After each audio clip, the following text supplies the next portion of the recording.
زود گذارید بچه ها در آشیانه دویم تیرپرانی سر شد. همه آماده باشند. عارف است تو عارف. از همین خواتیرم سومن هم آنجاست میدانی.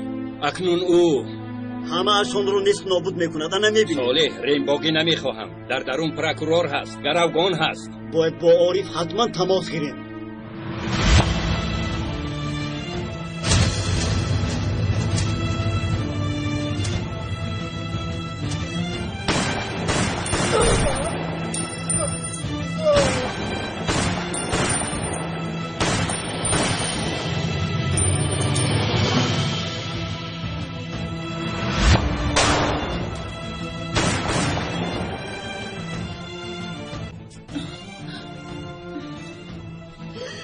وای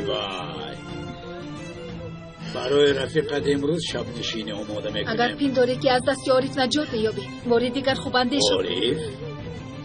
نامش عارف؟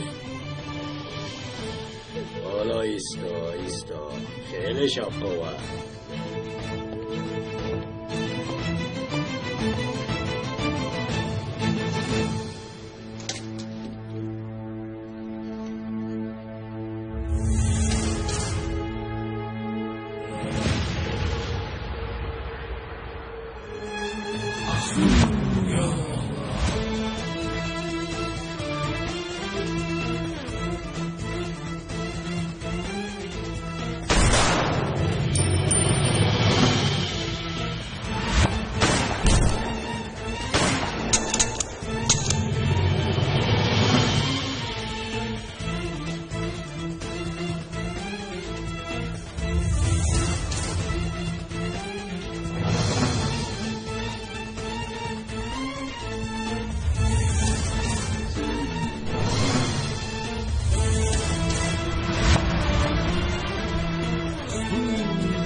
خوش آمدی عارف.